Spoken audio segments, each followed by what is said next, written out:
കലിപ്പൻ കാശിനാഥനും college topper Gauri പാർവതിയും. അവസാന ഭാഗം. രചന KP. സർ, ആരെ വേണമെങ്കിലും പേരായിട്ട് വിളിക്കാം, ഗൗരി ഉത്സാഹത്തോടെ പറഞ്ഞു. ദൈവമേ, ഈ കൊച്ചിത് മൂർഖിനെയാണല്ലോ ചവിട്ടുന്നത്.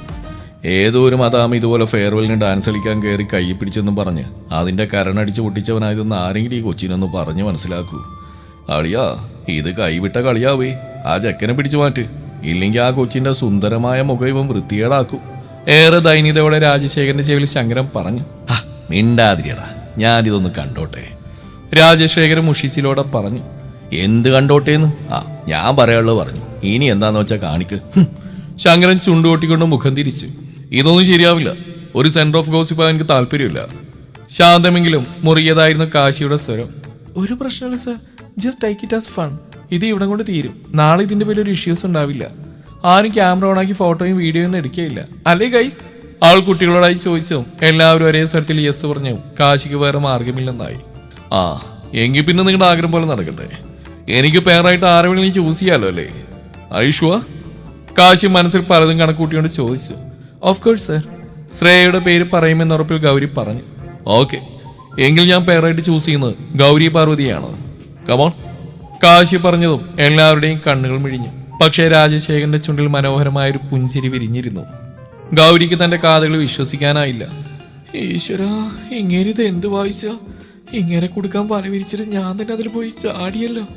അവൾ ദയനീയമായി ഓർത്തു. അളിയാ, ഒന്നുറപ്പിച്ചോ, ഇവൻ ആ കൊച്ചിനോട് എന്തോ ഉണ്ട്.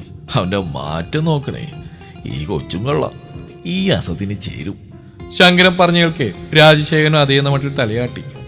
ഗൗരിയാണെങ്കിൽ ഒരു നൂല് കിട്ടിയാൽ അത് വെച്ചെങ്കിലും തൂങ്ങി ചാവായെന്ന മട്ടിലാണ് നിൽപ്പ്. ഞാനോ? യെസ്. കാശി യാതൊരു ഭാവമാറ്റം ഇല്ലാതെ പറഞ്ഞു. ഏയ്, അതൊന്നും ശരിയാവില്ല, അവൾ പെട്ടെന്ന് പറഞ്ഞു. എന്തുകൊണ്ട്? നാളെ നിന്റെ പേരിൽ യാതൊരു പ്രശ്നം ഉണ്ടാവില്ലല്ലോ. Just take it as fun Gauri Parvathi. താൻ പറഞ്ഞ അതേ ഡയലോഗ് തിരിച്ചു പറയുന്നവനെക്കാണ് ഗൗരി വിയർത്തുപോയി. കുട്ടികളുടെ ആർപ്പി വിളികൾ കൂടിയായതും ഗൗരി മനസ്സോടെ സമ്മതം മൂളി. നിമിഷങ്ങൾക്കകം എല്ലാ ലൈറ്റ്സും അണഞ്ഞു. സ്റ്റേജിൽ മാത്രം നീല വെളിച്ചം പരന്നു. AR റഹ്മാൻ മാജിക്കിൽ പറന്ന പൂക്കളെ എന്ന പാട്ട് മുഴങ്ങി. അവളുടെ കൈവിരലുകൾ മാത്രം കൈ ചേർത്ത് അറിയാതെ പോലും അവളുടെ ശരീരത്തിൽ സ്പർശിക്കാതെ അവൻ ചലിക്കാൻ ആരംഭിച്ചു. നൂലിഴ വ്യത്യാസത്തിലുള്ള അവന്റെ സാമീപ്യവും അവനിൽ നിന്ന് വരുന്ന ബിയർഡോ പെർഫ്യൂമിന്റെ സുഗന്ധവും അവളുടെ നെഞ്ചിരിപ്പ് കുത്തനെ കൂട്ടി. നാൻസി പാർവതി? തന്നിൽ മാത്രം ദൃഷ്ടി ഉറപ്പിച്ച് ശില കണക്കി നിൽക്കുന്നവളോട് അവൻ അത്രയും പതിഞ്ഞ ശബ്ദത്തിൽ പറഞ്ഞു. സമനില വീണ്ടെടുത്തവൾ അവനൊപ്പം മനോഹരമായി ചുവടുകൾ വെച്ചു. പാട്ട് തീർന്നു. എല്ലാവരും കൈയടിച്ചു. ഇരുവരും സ്റ്റേജിൽ നിന്നിറങ്ങി.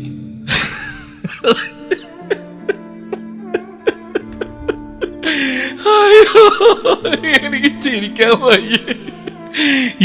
എന്നാലും എന്റെ ഗൗരി, നിനക്ക് ഇത് എന്തിന്റെ കേടായിരുന്നു? ഈ കഴുതയുടെ സംശയം തീർക്കാൻ പോയി എന്നാ ഉഗ്രം പണിയാ നിനക്ക് കിട്ടിയത്? സച്ചിൻ പൊട്ടിച്ചിരിച്ചോണ്ട് ചോദിച്ചു. 3 പേരും വീട്ടിലെത്തി വീഡിയോ കോൾ ചെയ്യുകയാണ്. ഗൗരിക്ക് ഇപ്പോഴും ആ മരവിപ്പ് മാറിയിട്ടില്ലായിരുന്നു. അതുകൊണ്ട് അവളൊന്നും മിണ്ടിയില്ല. ദൈവമേ, ഇതിന്റെ കാറ്റും പോയോ? എടി, ശ്രീ വിളിച്ചു പോയി. എന്താ? ഗൗരി പതർച്ചയോടെ ചോദിച്ചു. അത് തന്നെയാ ഞങ്ങൾക്കും ചോദിക്കാനുള്ളത്. എന്താ നിനക്ക് പറ്റിയേ? നീ മിണ്ടരുത്. നിന്റെ ഒടുക്കത്തൊരു സംശയം. നീ ഒറ്റൊരുത്തി കാരണം എനിക്ക് ഈ ഗതി വന്ന്. കൂടുതലും നിന്റെ വായിന്ന് കേൾക്കേണ്ടി വെച്ചിട്ട് പൊക്കണം. ഗൗരി ചീറിക്കൊണ്ട് ഫോൺ വെച്ചു. എന്നാലും എന്റെ കൃഷ്ണ, എന്തൊരവസ്ഥയായിരുന്നു. അയ്യേ, ഇനി അങ്ങേട്ട് മുഖത്ത് ഞാൻ എങ്ങനെ നോക്കും? അയ്യേ. അവൾ ജാളിതയോടെ പറഞ്ഞുകൊണ്ട് പുതപ്പ് തലവഴി മൂടി കിടന്നു. മറ്റൊരിടത്ത് കാശിനാഥൻ ഗഹനമായ ചിന്തയിലാണ്. തനിക്ക് എന്താണ് അവളോട്? ഇന്നുവരെ ആരോടും തോന്നാത്ത എന്തോ ഒരു ആകർഷണം അവളോട് തോന്നുന്നു. കട്ടിൽ കിടന്ന് തലയിണ് എറിഞ്ഞു പിടിച്ചുകൊണ്ട് അവൻ ആലോചിക്കുകയാണ്. അവളെന്റെ സ്റ്റുഡന്റ് അല്ലേ, അങ്ങനെയൊന്നും ചിന്തിക്കരുത്. അല്ല, ഞാൻ ശരിക്കും കോളേജ് ലെക്ചർ ഒന്നല്ലല്ലോ. ഇതിപ്പോ സാഹചര്യം കൊണ്ട് പഠിപ്പിക്കുന്നല്ലേ, അതുകൊണ്ട് കുഴപ്പമില്ല. എന്നാലും ഇത് ശരിയാണോ? ബുദ്ധി വിലക്കുമ്പോഴും മനസ്സ് അവളിലേക്ക് അടുക്കാൻ ന്യായങ്ങൾ കണ്ടെത്തുകയാണെന്ന് ഒരു ഞെട്ടിലോടെ അവൻ മനസ്സിലാക്കി. ഇല്ല, പാടില്ല. അവന്റെ ആരുമല്ല, എന്റെ വിദ്യാർത്ഥികൾ ഒരാൾ മാത്രമാണ് അവള്. കാശി സ്വയം മനസ്സിനെ പറഞ്ഞു പഠിപ്പിക്കാൻ ശ്രമിച്ചു. പിറ്റേ ദിവസം മുതൽ അവൻ മറ്റൊരു കാശിനാഥനാവുകയായിരുന്നു. ഇങ്ങനെ എന്താ ഇങ്ങനെ പഠിച്ചിട്ട് വന്നിട്ട് ഉത്തരം പറയാൻ പറ്റുന്നില്ല. പിന്നെ അങ്ങോട്ട് ഒരു കോപ്പിലെ സർപ്രൈസ് ടെസ്റ്റ്. എത്ര പ്രാവശ്യമാണെന്ന് അറിഞ്ഞാൽ ഇപ്പൊ തന്നെ ഇമ്പോസിഷൻ എഴുതി തുടങ്ങാം. ഈ ടെസ്റ്റ് എഴുതുന്നതിലും ഭേദം അതാ, ശ്രീ ദയനീയമായി ഗൗരിയോട് പറഞ്ഞു. ക്ലാസ്സിൽ വന്ന കാശി ഇടിത്തി പോലെയാണ് സർപ്രൈസ് ടെസ്റ്റിന്റെ കാര്യം പറഞ്ഞ്. പേപ്പറും പേനയും എടുത്ത് തയ്യാറാവുന്ന എല്ലാ വിദ്യാർത്ഥികളുടെയും മനസ്സിൽ ശ്രീയുടെ ചിന്ത തന്നെയാണ്. ഗൗരി വായിച്ച ഓർമ്മയിൽ ഉത്തരങ്ങൾ എഴുതുന്നുണ്ട്. സമയം കഴിഞ്ഞതും അവൻ പേപ്പർ വാങ്ങിപ്പോയി. ലഞ്ച് ബ്രേക്കിന് ശേഷമുള്ള അവറിൽ വിവേകിനെ പ്രതീക്ഷിച്ച കുട്ടികളെ ഞെട്ടിച്ചുകൊണ്ട് കയ്യിലൊരു കെട്ട് പേപ്പറുമായി കാശി ക്ലാസ്സിലേക്ക് വന്നു. വലിഞ്ഞു മുറുകി അവന്റെ മുഖത്തുനിന്നും ഏറെക്കുറെ ഇനി എന്ത് നടക്കുമെന്ന് കുട്ടികളെല്ലാം ഊഹിച്ചു. അല്ല, എന്താ എല്ലാത്തിന്റെ ഉദ്ദേശം? ഈ സെമസ്റ്റർ തീരെ ഇനി 2-3 മാസങ്ങളെ ബാക്കിയുള്ളൂ. ഞാൻ പഠിപ്പിച്ച എല്ലാവരും റാങ്ക് മേടിക്കണമെന്ന് ഞാൻ പറയില്ല, പക്ഷെ എല്ലാവരും പാസ്സായേ പറ്റൂ. നല്ല മാർക്കിൽ പാസ്സാവുള്ള കാലിബർ നിങ്ങൾക്ക് എല്ലാം ഉണ്ട്, പക്ഷെ മടിയാണ്. എനിക്കറിയാം എന്ത് വേണമെന്ന്. ആദ്യം പേപ്പർ തരാം, എന്നിട്ടാവും ബാക്കി. 30 മാർക്കിലായിരുന്നു ടെസ്റ്റ്. 7ഉം 8ഒക്കെ കിട്ടിയവരുണ്ടായിരുന്നു. അവസാനമാണ് ഗൗരിയുടെ പേപ്പർ അവന് നൽകിയത്. 22 മാർക്ക്, കൊള്ളാം. എങ്ങനെയാണ് അടുത്ത പ്രാവശ്യം കോളേജ് ടോപ്പർ ആവുള്ള എല്ലാ സാധ്യതയും ഞാൻ കാണുന്നുണ്ട്. അഹങ്കാരം കുറച്ചിട്ട് പഠിക്കാൻ നോക്ക്. നാക്കിന് നീളം പേപ്പറിലും കാണണം. ഏറ്റവും കുറവ് മാർക്ക് കിട്ടിയവരെ പോലും ഒന്നും പറയാതെ തന്നെ മാത്രം ശകാരിക്കുന്നവനെ കാണുകെ ഗൗരിക്ക് വിറഞ്ഞ് കയറുന്നുണ്ട്. എന്തേ, ഒന്നും പറയാനില്ലേ? ഒന്നും മിണ്ടാ നിൽക്കുന്നവളോട് കാശി ചോദിച്ചു. ഇതൊരു ടെസ്റ്റ് പേപ്പർ അല്ലേ സർ? അതും സർപ്രൈസ് ടെസ്റ്റ്. എന്നിട്ട് 22 മാർക്ക് കിട്ടിയില്ലേ? എന്തായാലും യൂണിവേഴ്സിറ്റി സർപ്രൈസ് ആയിട്ട് എക്സാം നടത്തില്ലല്ലോ, അതുകൊണ്ട് അപ്പം ഞാൻ വൃത്തിക്ക് പഠിച്ച് എഴുതിക്കോളാം. ഗൗരിയും വിട്ടുകൊടുക്കാൻ തയ്യാറല്ലായിരുന്നു. ഈ ക്ലാസ്സിൽ തന്നെ ഹൈസ്കോറാണ് 22 മാർക്ക്. എന്നിട്ടും തന്നെ ഇങ്ങനെ കുറ്റപ്പെടുന്നവനെ കാണെ ഒരേ നിമിഷം അവൾക്ക് ദേഷ്യവും സങ്കടവും തോന്നിപ്പോയി. അവളുടെ പരിഹാസത്തോടെയുള്ള മറുപടി അവന്റെ ദേഷ്യത്തെ ഉച്ചസ്ഥായിയിൽ എത്തിച്ചിരുന്നു. Mind your words Gauri Parvathi. എന്താരോടാണ് വിളിച്ചു പറയുന്നത് ബോധം തനിക്കുണ്ടാവണം. I am your teacher, not your classmate. ഇനിമേൽ ഇതുപോലെ തർക്കുത്തങ്ങൾ എന്നോട് പറഞ്ഞാ പിന്നെ ക്ലാസ്സിന് പുറത്താവുന്ന തന്റെ സ്ഥാനം. Mind it. ഇരിക്കട. ഗൗരി ഒന്നും മിണ്ടാതെ അവിടെ ഇരുന്നു. എത്രയൊക്കെ മറക്കാൻ ശ്രമിച്ചാലും അവളുടെ ഉള്ളിൽ ഒരു നോവുണർന്നു. പിന്നീടുള്ള ദിവസങ്ങളും കാശിയുടെ മനസ്സാകെ കലുഷിതമായിരുന്നു. എത്രയൊക്കെ സ്വയം പറഞ്ഞ് മനസ്സിലാക്കാൻ ശ്രമിക്കുമ്പോഴും അവന്റെ മനസ്സ് അവളിലേക്ക് തന്നെ ചായുന്നു. സ്വന്തം മനസ്സിനെ പോലും നിയന്ത്രിക്കാൻ പറ്റാതെ വരുമ്പോൾ അവനോട് തന്നെ ദേഷ്യം തോന്നി തുടങ്ങി. ആഴ്ചകൾ കടന്നുപോയി. ഒരു ദിവസം ലഞ്ച് ബ്രേക്കിൽ ലൈബ്രറിയിൽ പോയി തിരിച്ചു വന്ന സ്ത്രീ കാണുന്നത് ബെഞ്ചിൽ കൂനിക്കൂടിയിരിക്കുന്ന ഗൗരിയാണ്.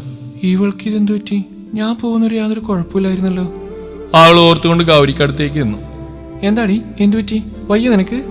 ഗൗരിയുടെ നെറ്റിയിലും കഴുത്തിലൊക്കെ തൊട്ട് നോക്കിക്കൊണ്ട് അവൾ ആകുലതയോട് ചോദിച്ചു. ഏയ് ഒന്നുമില്ലടി, നല്ല വയറുവേദന, ഡേറ്റായി. കൂടെ പനിക്കാനാണെന്ന് തോന്നുന്നു, തലവേദനയുണ്ട്. ആൾ വേദന കടിച്ചമർത്തിക്കൊണ്ട് തളർന്ന സ്വരത്തിൽ പറഞ്ഞു. എടി, അങ്ങനെയാണെങ്കിൽ നീ ലൈബ്രറിയിൽ എങ്ങനെ പോയിരുന്നു? അടുത്ത അവർ കാശാറിന്റെ ക്ലാസ്സിലെ, ഇനി ക്ലാസ്സിൽ ശ്രദ്ധിച്ചില്ലെന്ന് പറഞ്ഞ അടുത്ത പുകില്. ശ്രീ ദൈന്യതയോടെ പറഞ്ഞു. ഏയ് വേണ്ടടി, കുറേ ആയിരിക്കും. ഇമ്പോർട്ടന്റ് ടോപ്പിക്സ് ആണ് ഇപ്പോൾ കവർ ചെയ്യുന്നത്. ഈ ക്ലാസ് ഒന്നും മിസ്സാക്കാൻ പറ്റില്ല. ബാഗ് തുറന്നൊരു പെയിൻ കില്ലർ എടുത്ത് കഴിച്ചുകൊണ്ട് അവൾ പറഞ്ഞു. ബെല്ലടിച്ചതും കാശി ക്ലാസ്സിലേക്ക് വന്നു. നന്നായി വയറുവേദന എടുക്കുന്നുണ്ടെങ്കിലും അവളെ സഹിച്ച് ക്ലാസ്സിൽ ശ്രദ്ധിച്ചു. സമയം കടന്നു പോകവേ വേദനയുടെ കാഠിന്യത്താലും കഴിച്ച പെയിൻ കില്ലറിന്റെ സഡേഷൻ കൊണ്ടും അവൾ തളർച്ചയോടെ ഡെസ്കിലേക്ക് തലയായിച്ചു. ഡെസ്കിൽ ശക്തമായ ഒരു കൊട്ടുകേട്ടാണ് അവൾ പിന്നീട് കണ്ണു തുറന്നത്. അവൾ ഞെട്ടിണീറ്റും കണ്ടു കലിപൂണ്ട് നിൽക്കുന്ന കാശിനാഥനെ. What nonsense is this? താനൊക്കെ ഉറങ്ങാനാണ് ക്ലാസ്സിലേക്ക് വരുന്നത്? കുറച്ചുകളെ ഞാൻ ശ്രദ്ധിക്കുന്നു. പഠിത്തത്തിൽ തനിക്ക് പഴയ സീരിയസ്നെസ് ഇല്ല. ശ്രദ്ധ മറ്റെവിടെയാണ്? സെക്കൻഡ് സെമിന് ടോപ്പർ ആയതുകൊണ്ടാണോ ഈ സില്ലിനെസ്? എന്തോ ലക്കിന് അത്രയും മാർക്ക് കിട്ടിയെന്ന് കരുതി ഈ സമയത്ത് എളുപ്പാവെന്ന് കരുതണ്ട.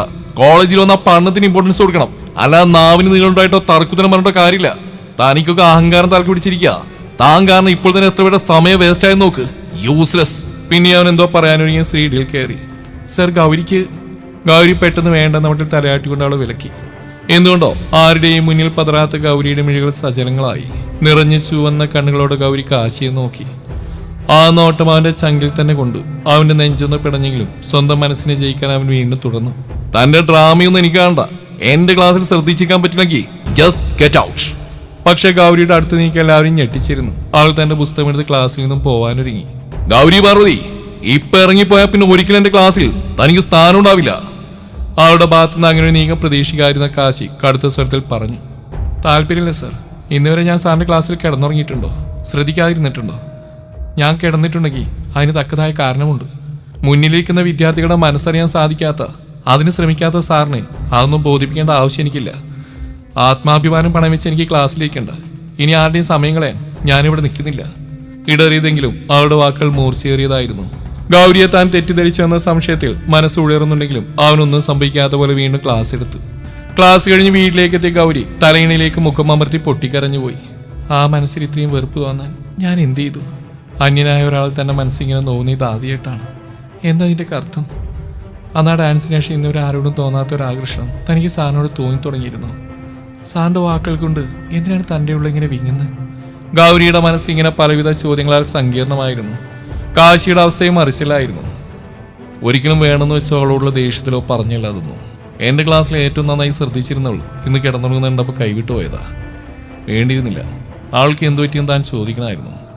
പക്ഷെ ഒരിക്കലും അവൾ ഇറങ്ങിപ്പോകുന്നു കരുതിയതല്ല. നാളെ അവൾ കണ്ട് സംസാരിക്കണം. കാശി മനസ്സിലുറപ്പിച്ചു.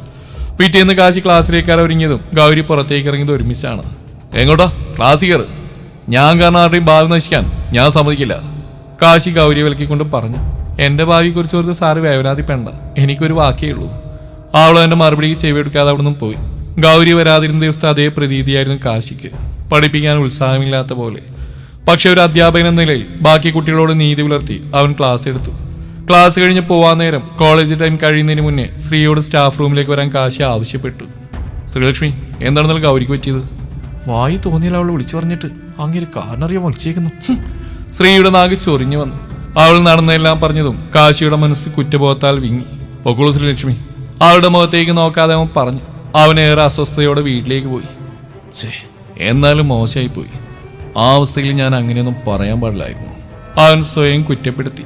അവൾ കിടന്ന് സംസാരിക്കണം, പക്ഷെ അതത്ര എളുപ്പമാവില്ലെന്ന് അവൻ അറിയാമായിരുന്നു. പിന്നെയുള്ള എല്ലാ ദിവസങ്ങളിലും ഇത് തന്നെ തുടർന്നു. ലൈബ്രറിയിൽ ചെന്ന് സ്റ്റഡി മെറ്റീരിയൽസും ഗൈഡും നോക്കി അവൾ നന്നായി പഠിക്കുന്നുണ്ട്. ഒരിക്കലും അവൻ്റെ മുമ്പിൽ തോൽക്കാൻ അവൾ തയ്യാറല്ലായിരുന്നു. അവൻ കൊടുക്കുന്ന എല്ലാ അസൈൻമെന്റ്സും ശ്രീയുടെ കയ്യിൽ അവളെ ഏൽപ്പിക്കും. അങ്ങനെ പോലും അവൻ്റെ മുമ്പിൽ അവൾ ചെല്ലാറില്ല. അവളുടെ ഈ ഒഴിഞ്ഞു മാറ്റം അവനെ ഭ്രാന്തി പിടിപ്പിച്ച് തുടങ്ങി. എങ്ങനെയെങ്കിലും നാളെ ഞാൻ അവളോട് മിണ്ടിയിരിക്കും. ഈ ഒളിച്ചുകളെ അവസാനിപ്പിച്ചേ പറ്റൂ. മനസ്സമാധാനമായിട്ടൊന്ന് ഉറങ്ങിയിട്ട് നാളുകളേറെയായി. കണ്ണടക്കുമ്പോൾ മിഴിവോടെ തെളിയുന്ന അവിടെ കലങ്ങിയ മിഴികളാണ്. ഞാൻ കാരണം നിറഞ്ഞ മിഴികൾ. ആ ഓർമ്മ പോലെ അവനെ കുത്തി നോവിച്ചു. ഇത് അവളോടുള്ള കേവലം ഒരു ആകർഷണമല്ല, പ്രണയമാണ്. അവൻ മനസ്സിലാക്കി.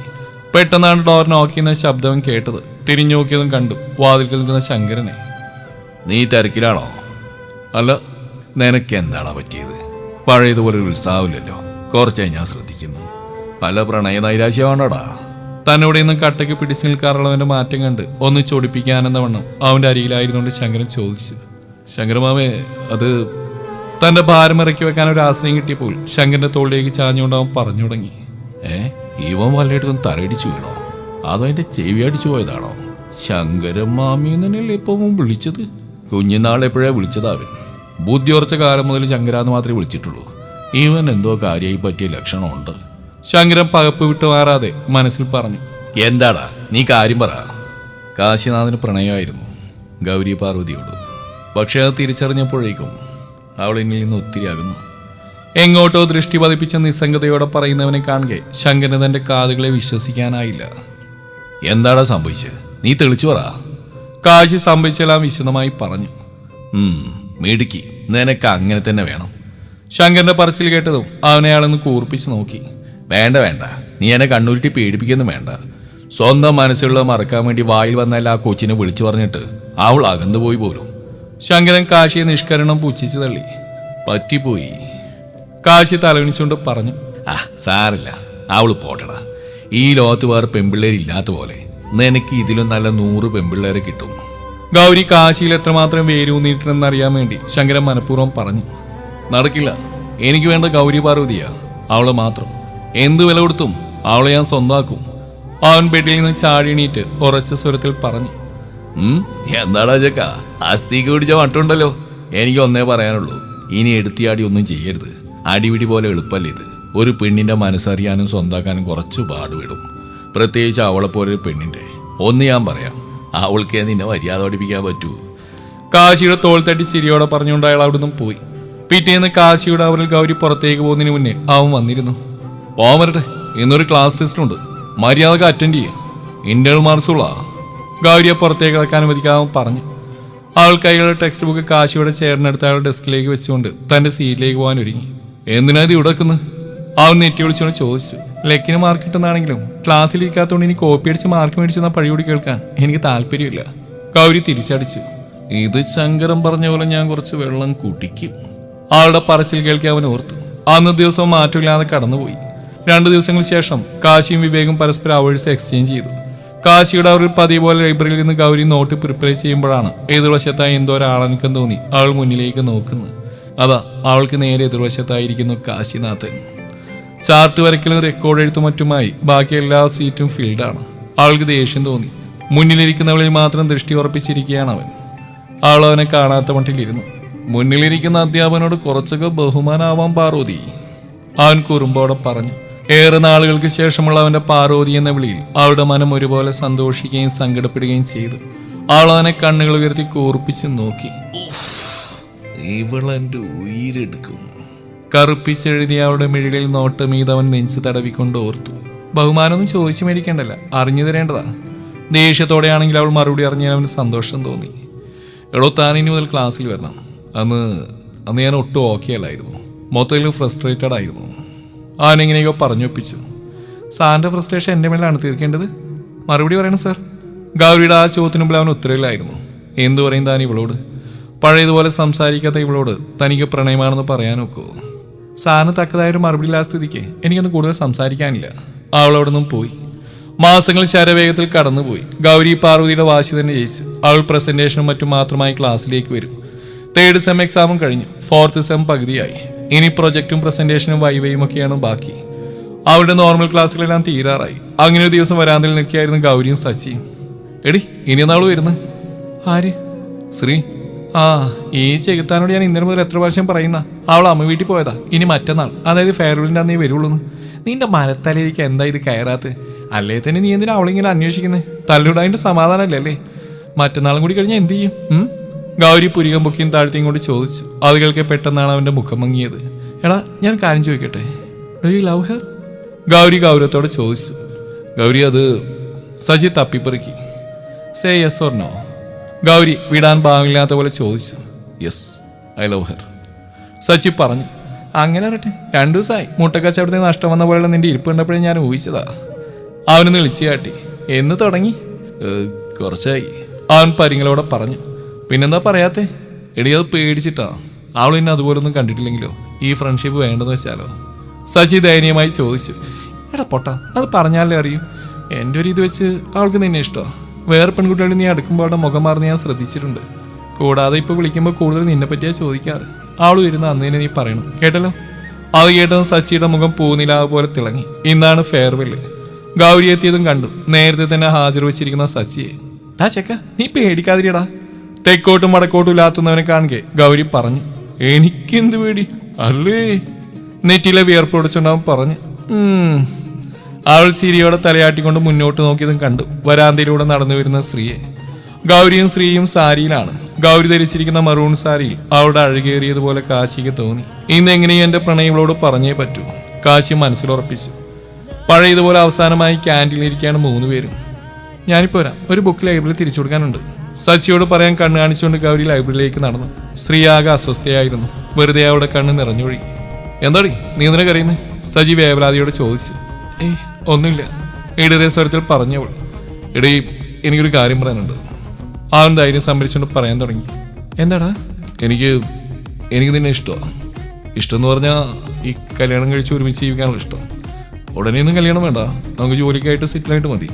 നിന്നെ പിരിയാൻ എനിക്കാവില്ലടി. നിന്നെ കാണാതിരിക്കുമ്പോഴൊക്കെ ഭ്രാന്ത് പിടിക്കും പോലെ തോന്നുക. ഇനി നിനക്കെന്നെ ഇഷ്ടമായി പറഞ്ഞാൽ മതി, നിന്നെ ഞാൻ ശല്യം ചെയ്യില്ല. പക്ഷേ നമ്മുടെ ഫ്രണ്ട്ഷിപ്പ് വേണ്ടെന്നൊക്കെയല്ലേടി. കണ്ണടച്ച ഒറ്റ ശ്വാസത്തിൽ പറഞ്ഞു നിർത്തിയതും അവന്റെ നെഞ്ചിലൊരു ഭാരം അനുഭവപ്പെട്ട് ഒന്നിച്ചായിരുന്നു. അവൻ കണ്ണു തുറന്നും കണ്ടു തന്നെ ആഞ്ഞു പുണർന്ന് ഏങ്ങലടിക്കുന്നവളെ. ഇപ്പോഴെങ്കിലും എനിക്കിത് പറയാൻ തോന്നിയില്ല. ഞാനിത് എങ്ങനെ നിന്നോട് പറയുന്ന ചിന്തയിലായിരുന്നു. ഈ 2-3 ദിവസം നിന്നെ കാണാതിരുന്നപ്പോഴാണ് നീ എനിക്ക് എത്ര പ്രിയപ്പെട്ടാണ് എനിക്ക് മനസ്സിലായത്. അവൾ അതിനെ പിടിവിടാതെ അവന്റെ കണ്ണിൽ നോട്ടം ചെയ്തുകൊണ്ട് പറഞ്ഞതും അവന് ഏറെ പ്രണയത്തോടെ അവളെ തന്നിലേക്ക് വരിഞ്ഞു മുറുക്കിയിരുന്നു. ഇന്ന് ഫൈനൽ ഇയേഴ്സിന് മാത്രമേ ക്ലാസ് ഉള്ളൂ. അതിനാൽ വരാന്തയൊക്കെ വിജനമാണ്. എത്ര പെട്ടെന്നാണ് വർഷങ്ങൾ കടന്നുപോയത്. ലൈബ്രറിയിലേക്ക് നടക്കും വഴി ഗൗരി ആലോചിച്ചു. പെട്ടെന്നാണ് ആരൊരാൾ പുറകിൽ നിന്ന് അവിടെ വായ പൊത്തിപ്പിടിച്ച് ഒഴിഞ്ഞൊരു ക്ലാസ് റൂമിലേക്ക് വലിച്ചഴിച്ച് കൊണ്ടുപോയത്. അവൾ പരമാവധി കൈകാലിട്ടടിച്ച് രക്ഷപ്പെടാൻ ശ്രമിച്ചെങ്കിലും അവന്റെ ആരോഗ്യത്തിന് മുമ്പിൽ അതൊന്നും ഫലം കണ്ടില്ല. ക്ലാസ് റൂമിലേക്ക് കയറ്റി അവളെ ചുമരിലേക്ക് ചേർത്ത് നിർത്തിയതും അവൾ അവനെ കണ്ടു. അലക്സ്? അവളുടെ അധരങ്ങൾ മന്ത്രിച്ചു. അതേടി, അലക്സ് തന്നെ. നീ എന്തിരുത്തിയടി? ഒരു സസ്പെൻഷൻ കൊണ്ടെല്ലാം തീർന്നെന്നോ? എനിക്കിട്ട് ഉണ്ടാക്കിയിട്ട് നിന്നെ ഞാൻ വെറുതെ വിടുന്ന കരുതിയോ? നിന്നെയാണെന്ന് ശരിക്കും ആസ്വദിക്കാൻ പോവാ. എല്ലാവരെയും രക്ഷിക്കുന്ന നിന്നെ ആരാ രക്ഷിക്കാൻ വരുന്നത് എനിക്കൊന്ന് കാണണം. അവളെ ആകെയൊന്ന് ഒഴിഞ്ഞു നോക്കി വഷളത്തരത്തോടെ പറഞ്ഞുകൊണ്ട് അവൻ ഷർട്ടിന്റെ ബട്ടൺസ് അഴിക്കാൻ ആരംഭിച്ചു. എങ്ങനെയും രക്ഷപ്പെടണം. ഇവന് മുമ്പിൽ കീഴടങ്ങുന്നതിലും ഭേദം മരണമാണ് അവൾ മനസ്സിലുറപ്പിച്ചു. അവളിലേക്കടുത്ത് സാരിയിൽ പിടിക്കാനാഞ്ഞതും അവന്റെ കയ്യിൽ ആഞ്ഞു കടിച്ചുകൊണ്ട് അവനെ നിലത്തേക്ക് തള്ളിയിട്ട് ഓടാനാഞ്ഞതും പെട്ടെന്നാണ് അവൾ ദൃഢമായി എന്തിലോ തട്ടി നിന്ന് മുഖമുയർത്തിയ ഗൗരി കണ്ടു. സർവ്വവും നശിപ്പിക്കാൻ പാത്തു നിൽക്കുന്ന കാശിനാഥനെ. പെട്ടെന്ന് അവൾ അവനെ ആഞ്ഞു പുണർന്നു. ഒന്ന് പകച്ചെങ്കിലും അവനെ അവളെ തന്നിലേക്ക് ചേർത്തണച്ചു. ഗൗരിക്ക് വല്ലാത്ത ആശ്വാസം തോന്നി. അവളുടെ വിറകൊള്ളുന്ന ശരീരം അവന്റെ ദേഷ്യത്തെ ആളിക്കത്തിച്ചു. ഒരു കൈ കൊണ്ട് അവളെ പൊതിഞ്ഞു പിടിച്ചുകൊണ്ട് അലക്സിന്റെ നെഞ്ചിലേക്ക് ആഞ്ഞ് ചവിട്ടിയിരുന്നു കാശി. എങ്ങനെയെങ്കിലും ഗൗരിയെ കണ്ട് സംസാരിക്കുന്ന ചിന്തയിൽ അവൾ അന്വേഷിച്ചിറങ്ങിയപ്പോഴാണ് സച്ചിനെയും ശ്രീലക്ഷ്മിയെയും കണ്ടത്. അവരാണ് പറഞ്ഞത് അവൾ ലൈബ്രറിയിലേക്കാണ് പോയതെന്ന്. ഞാൻ വരാൻ വൈകിയിരുന്നെങ്കിൽ എന്താകുമായിരുന്നു അവിടെ അവസ്ഥ? ഗൗരിയെ തന്നിൽ നടത്തി മാറ്റി ബെഞ്ചിലേക്ക് ഇരുത്തി അലക്സിനെ ആഞ്ഞടിച്ചുകൊണ്ട് അവൻ ആലോചിച്ചു. കാശിയുടെ പ്രവർത്തനം അലക്സിന്റെ വലം കൈ ഒടിഞ്ഞു തൂങ്ങിയിരുന്നു. എന്നിട്ടും കലിയടങ്ങാത്ത പോലെ അവന്റെ മൂക്ക് നോക്കി നിർത്താതെ പഞ്ച് ചെയ്യുകയാണ് അവൻ. ഗൗരിക്ക് പേടി തോന്നി. ഇനിയും തുടർന്നാൽ ചിലപ്പോൾ അവൻ ചത്തുപോകും. സർ നിർത്ത് പ്ലീസ്, അവൾ വിറയലോടെ പറഞ്ഞു. സർ എനിക്ക് പേടിയാവുന്നു, മതി പ്ലീസ്. പിന്നെയും തല്ലാൻ കൈയുയർത്തി അവന്റെ കയ്യിൽ കയറി പിടിച്ചുകൊണ്ട് അവൾ ദയനീയമായി പറഞ്ഞതും കാശി അലക്സിന്റെ കോളിൽ പിടിവിട്ടതും അവൻ ബോധമറന്ന് നിലത്തേക്ക് വീണത് ഒന്നിച്ചായിരുന്നു. കാശി ഫോണെടുത്ത് ആരെയോ വിളിച്ചതും നിമിഷങ്ങൾക്കുള്ളിൽ രണ്ടുപേർ വന്ന് അലക്സിനെ എടുത്തുകൊണ്ടുപോയിരുന്നു. ഗൗരിയുടെ നടുക്കം വിട്ടുമാറിയുന്നില്ല. കാശി അവൾക്കടുത്തായി വന്നിരുന്നുകൊണ്ട് അവളുടെ തോളിൽ കൈവച്ചതും എന്തോ ഒരു ഉൾപ്രേരണയാൽ അവന്റെ നെഞ്ചിലേക്ക് അവൾ ചാഞ്ഞിരുന്നു. അവൻ സ്നേഹത്തോടെ അവൾ തലോടിക്കൊണ്ട് പറഞ്ഞു, ഏയ് പാർവതി, ഒന്നുമില്ല. പെട്ടെന്നാണ് അവൾക്ക് ബോധം വന്ന്. അവൾ ഞൊടിയിടയിൽ അവനിൽ നിന്ന് അകന്നു മാറിക്കൊണ്ട് എഴുന്നേൽക്കാനാഞ്ഞതും കാശി പിന്നെ അവളെ പിടിച്ചിരുത്തി. എവിടെ ഇരിക്കും, എനിക്ക് പറയാനുള്ള കേട്ടിട്ട് പോയാൽ മതി. അന്ന് താൻ ചോദിച്ചില്ലായിരുന്നോ എന്തിനാ തന്നോട് അത്രയും ദേഷ്യപ്പെട്ടെന്ന്? എന്റെ പ്രണയം താൻ അറിയാതിരിക്കാനായിരുന്നു. അവൻ പറഞ്ഞതും അവൾക്ക് തന്റെ കാതുകളിൽ വിശ്വസിക്കാനായില്ല. അവൾ അവൻ അമ്പരപ്പോടെ നോക്കി. അവൻ അവളെ കൈകൾ കൊണ്ട് പൊതിഞ്ഞെടുത്തുകൊണ്ട് പിന്നെയും തുടർന്നു. സത്യമാണിടൂ, എനിക്ക് നിന്നെ ഒരുപാട് ഇഷ്ടമാണ്. നീ എൻ്റെ പ്രണയമാണ്, എൻ്റെ എല്ലാമാണ്. തൻ്റെ നിശബ്ദയും അസാന്നിധ്യവും എന്നെ കൊല്ലാതെ കൊല്ലുന്നുണ്ട്. അന്ന് തന്നെ അപമാനിക്കാനോ വേദനിപ്പിക്കാനോ പറഞ്ഞല്ല, ഒന്നും സ്വയം ജയിക്കാൻ വേണ്ടി പറഞ്ഞു പോയതാ. I am sorry. അവളുടെ കൈവിടാതെ ആൾക്കുമ്പിൽ മുട്ടൂത്തിരുന്നുണ്ടാവും മനസ്സ് തുറന്നു. എന്തേ കാണിക്കുന്നേ സാർ, എഴുന്നേറ്റ്. പകപ്പ് വിട്ടുമാറാതെ അവൾ എഴുന്നേറ്റ് അവനെയും പിടിച്ച് എണീപ്പിച്ചു. തനിക്കെന്നെ ഇഷ്ടമല്ലേ? ഏറെ നേരമായി ഒന്നും മിണ്ടാ നിൽക്കുന്നവൾ നോക്കി കാശി ചോദിച്ചു. അല്ല, അവൾ മറ്റെങ്ങോ ദൃഷ്ടി ഉറപ്പിച്ചുകൊണ്ട് പറഞ്ഞു. കള്ളം. ഇഷ്ടമല്ലെങ്കിൽ എന്റെ മുഖത്ത് നോക്കി പറ, തനിക്കതിന് കഴിയില്ല. അന്നവന്മാരെ അടിച്ചിട്ടപ്പോ എന്നെ തന്നെ നോക്കുന്ന എന്തുകൊണ്ടായിരുന്നു? അന്നാ ഡാൻസിന്റെ സമയത്ത് എന്റെ കണ്ണുകളിൽ നിന്ന് നോട്ടമാരാൻ തനിക്ക് സാധിക്കാതിരുന്ന എന്തുകൊണ്ടാ? ഞാൻ തനിക്ക് ആരും അല്ലെങ്കിൽ അന്ന് വഴക്ക് പറഞ്ഞപ്പോ ഈ മിഴികൾ നിറഞ്ഞ എന്തിനാ? എന്നോട് പരിഭവം കാട്ടി ക്ലാസ്സിൽ നിന്ന് ഇറങ്ങിപ്പോയത് എന്തുകൊണ്ടാ? ഇന്ന് അലക്സിന്റെ പിടിയിൽ നിന്ന് രക്ഷപ്പെട്ട് ഓടിയെന്നെ കണ്ടപ്പോ എന്റെ നെഞ്ചിലേക്ക് ആശ്വാസത്തോടെ ചേർന്ന് നിന്ന് എന്തിനാ? കാശിയുടെ ചോദ്യങ്ങൾക്കൊന്നും ഗൗരിക്ക് മറുപടി ഉണ്ടായിരുന്നില്ല. സാർ ഇവിടെ നിൽക്കുമായിരുന്നോ? എവിടേക്ക് തിരക്കി? പ്രിൻസിപ്പൾ സാറിനെ അന്വേഷിക്കുന്നുണ്ട്. പെട്ടെന്നാണ് വിവേക് വന്ന് കാശി വിളിച്ച്. ആ ദാ വരുന്നു, സാറ് നടന്നോളൂ. ഇനി നമ്മൾ കാണുമ്പോൾ ഞാൻ ചോദിച്ചില്ല ഉത്തരമുണ്ടാവണം. ഞാൻ വരും. എനിക്ക് എന്റെ പാർവതി ഇല്ലാതെ പറ്റില്ല. അവളുടെ നെറ്റിയിൽ ചുംബിച്ച് കവിളിലൊന്ന് തലോടി പറഞ്ഞുകൊണ്ട് അവൻ പോയി. മാസങ്ങൾ കടന്നുപോയി. 4th സെം എക്സാമും കഴിഞ്ഞ് MBA റിസൾട്ടും വന്നു. ഗൗരിയായിരുന്നു കോളേജ് ടോപ്പർ. ഇരട്ടി മധുരമായി യൂണിവേഴ്സിറ്റി റാങ്കും ഉണ്ടായിരുന്നു. പെട്ടെന്നാണ് ഒരു ദിവസം രാവിലെ ഗൗരിയോട് മാരുതി ഒരു കൂട്ടർ പെണ്ണ് കാണാൻ വന്നിട്ടുണ്ട്, റെഡിയാവാൻ പറഞ്ഞത്. അവളുടെ മനസ്സ് നിറയെ കാശിയായിരുന്നു. മറ്റൊരുവന് മുമ്പിൽ അണിഞ്ഞൊരുങ്ങി നിൽക്കുന്നവർക്ക് അവൾക്ക് ദേഷ്യം തോന്നി. അവളുടെ മിഴികൾ നിറഞ്ഞു. ചായമായി ഹാളിലേക്ക് നടക്കുമ്പോഴും അവൾ ആരെയും മുഖമുയർത്തി നോക്കിയില്ല. പരിചിതമായ ശബ്ദം കേട്ട് മുഖമുയർത്തി നോക്കിയതും കണ്ടു സോഫയിലിരിക്കുന്ന രാജശേഖരനെ. അടുത്തായി കാശിനാഥനും. അവളുടെ നെറ്റി വിളിഞ്ഞു. നിങ്ങൾ സംസാരിക്കുക, മോളുടെ എല്ലാ സംശയത്തിനും ഇവന് ഉത്തരം നൽകും. രാജശേഖരൻ പറഞ്ഞു. ജർഷന് സമ്മതം നൽകി. ഗൗരി തന്നെ മുറിയിലേക്ക് നടന്നു. പുറകെ കാശിയും. മുറിയിൽ കയറി വാതിൽ കുറ്റിയിട്ട് വലം കൈയാൽ മീശ വിരിച്ച് തന്റെ അടുക്കിലേക്ക് നടന്നെടുക്കുന്നവനെ കാണി അവൾ പിന്നിലേക്ക് ചുവടുകൾ വെച്ചു. അവൾ ഭിത്തിയിൽ തട്ടി നിന്നും കാശി അവൾക്ക് ഇരുവശവുമായി കൈകൾ കുത്തി ഗൗരിയുടെ കണ്ണുകളിലേക്ക് നോക്കി. അവൾ എന്തോ ചോദിക്കാനഞ്ഞതും അവൻ ചൂണ്ടുവിരൽ കൊണ്ട് അവളുടെ അധരങ്ങളെ തടഞ്ഞിരുന്നു. ചോദിക്കാൻ വരുന്നത് എന്താണെന്ന് എനിക്കറിയാം. നിന്റെ രാജശേഖരൻ സാറ് എന്റെ അച്ഛനാണ്. കണ്ണിറുക്കിയൊരു കള്ളച്ചിരിയോടെ അവൻ പറഞ്ഞു. അവളുടെ കണ്ണുകൾ മിഴിഞ്ഞുപോയി. ഗൗരി അവനെ കൂർപ്പിച്ചു നോക്കി. അന്ന് ഞാൻ ചോദിച്ച ചോദ്യങ്ങൾക്കെല്ലാം പാർവതിക്ക് ഉത്തരം കിട്ടിയോ? ഗൗരി ഒന്നും മിണ്ടിയില്ല. എന്നെ കാണുന്നതിന് തൊട്ടു മുമ്പുള്ള നിന്റെ നിറഞ്ഞ മിഴികൾ മാത്രം മതി നിനക്കെന്നെ ഇഷ്ടമാണെന്ന് മനസ്സിലാക്കാൻ. അപ്പൊ എങ്ങനെയാ, പോരുമല്ലേ എന്റെ മാത്രം പാർവതിയായിട്ട്? അവനോട് ഇപ്പോഴും ദേഷ്യമാണോ? അവൾ പൊടുന്നനെ അവന്റെ അധരങ്ങളെ തന്റെ കൈ കൊണ്ട് മൂടിയിരുന്നു. ഇല്ല, ഒരു ദേഷ്യമില്ല, പരിഭവമായിരുന്നു എനിക്ക് എന്നെ മനസ്സിലാക്കാതെ പോയതിൽ. അന്നാണ് എന്റെ പ്രണയം ഞാനും തിരിച്ചറിഞ്ഞ് എനിക്ക് സമ്മതം ഈ കാശിനാഥന്റെ മാത്രമാവാൻ. അവൾ പറഞ്ഞതും അവൾ തന്നെ നെഞ്ചിലേക്ക് ചേർത്തുകൊണ്ട് അവന്റെ അധരങ്ങൾ ആ നെറുകയിൽ പതിഞ്ഞിരുന്നു. അടുത്ത ശുഭമുഹൂർത്തത്തിൽ കാശിനാഥൻ ഗൗരി പാർവതിയെ താലികെട്ടി സ്വന്തമാക്കി. വർഷങ്ങൾ കടന്നുപോയി. ഗൗരി നെറ്റ് പാസ്സായി അതേ കോളേജിൽ ലെക്ചറായി ജോയിൻ ചെയ്തു. ഒരു ഞായറാഴ്ച യശോദയും ഗൗരിയും കൊച്ചു വർത്താനം പറഞ്ഞ് പ്രാതലുണ്ടാക്കിയാണ്. രണ്ടും എണീറ്റില്ലേ മോളെ? യശോദ ചോദിച്ചു. എവിടുന്ന്? പാതിരാത്രിയായി, രണ്ടും ഉറങ്ങിയപ്പോ. അവളൊരു ചിരിയോടെ പറഞ്ഞു നിർത്തിയതും ഒന്നിനു പുറകെ ഒന്നായി 2 വിളികൾ ഉയർന്നു. പാർവതി, പാർവതി. ആദ്യത്തെ വിളി ഉറക്കിയ ഗാംഭീര്യത്തിലാണെങ്കിൽ രണ്ടാമത്തെ വിളി കൊഞ്ചിക്കൊണ്ടാണ്. ഓ എണീറ്റോ രണ്ടും, ഗൗരി പറഞ്ഞുകൊണ്ട് കയ്യിലൊരു കോഫി കപ്പുമായി മുകളിലേക്ക് പോവാനൊരുങ്ങി. വേഗം ചെല്ലുമോളെ, ശരണം വിളി നേരത്തെ തുടങ്ങിയിട്ടുണ്ട്. ഹാളിലെ സോഫയിൽ നിന്ന് പേപ്പർ വായിച്ചുകൊണ്ട് ശങ്കരൻ പറഞ്ഞു. അവളൊരു ചിരിയോടെ സ്റ്റെപ്പ് കയറി മുറിയുടെ വാതിൽ തുറന്നു. പിന്നെയും കേട്ടു, പാർവതി പാർവതി. അവൾ ബെഡിലേക്ക് നോക്കിയതും കണ്ടു ഒരു കറുത്ത മുണ്ട് മാത്രം ഉടുത്ത് കമിഴ്ന്ന് കിടക്കുന്ന കാശിയെയും തൊട്ടടുത്തായി അതേപോലെ കിടക്കുന്ന അവരുടെ കുഞ്ഞിച്ചക്കൻ അതിർവി എന്ന എല്ലാവരുടെയും അപ്പുവിനെയും. ആൾക്കിപ്പോ 4 വയസ്സായി. ഇതേ കാശിയുടെ നിർത്തിക്കോട്ടോ, ഇത്തിരി കൂടുന്നുണ്ടേ. കോഫി കപ്പ് ടേബിൾ വെച്ചുകൊണ്ട് ഗൗരി പരിഭവത്തോടെ പറഞ്ഞു. അവളുടെ സ്വരം കേട്ടതും ഇരുവരും ഒരുപോലെ നേരെ കിടന്നു. കാശി ഗൗരിയെ പിടിച്ച് ബെഡിലേക്ക് ഇട്ടു. അമ്മയെന്ന് വിളിച്ച് അപ്പോൾ അവിടെ മടിയിലേക്ക് കയറി. ഇങ്ങനെ അല്ലല്ലോടാ കുറച്ചേരം മുന്നേ നീ വിളിച്ചു പോയത്. അപ്പുവിന്റെ മൂക്കിൽ പതിയെ പിടിച്ചു വിട്ടുകൊണ്ട് അവൾ കുറുമ്പോടെ ചോദിച്ചു. അവനൊരു കള്ളച്ചിരിയോടെ അവിടെ മേലേക്ക് ചാഞ്ഞിരുന്നു. അമ്മേ, ശംഖു താഴെയുണ്ടോ? അവൻ പെട്ടെന്ന് എന്തോർത്തവളെ ചോദിച്ചു. ഉണ്ടല്ലോ, ഞാൻ ശംഖുവിനെ കണ്ടിട്ട് വരാം എന്നു പറഞ്ഞവൻ താഴേക്ക് പാഞ്ഞു. അപ്പുവിന് സംസാരിക്കാൻ പ്രായമായപ്പോൾ മുതൽ ശങ്കരൻ മാമി എന്ന് വിളിക്കടാ എന്നും പറഞ്ഞ് നടപ്പുടങ്ങിയതാണ്. പക്ഷേ ശങ്കരന്റെ പ്രതീക്ഷ വെള്ളത്തിലാക്കി കാശിയുടെ കാർബൺ കോപ്പിയായവൻ അത് വെട്ടിച്ചുരുക്കി ശംഖുവാക്കി. അതിനു പിന്നിൽ കാശിയുടെ കരങ്ങളും ഉണ്ടായിരുന്നു എന്നത് മറ്റൊരു സത്യം. ഇതെല്ലാം ഓർത്ത് ഗൗരിയുടെ ചുണ്ടിൽ മനോഹരമായൊരു ചിരി വിരിഞ്ഞു.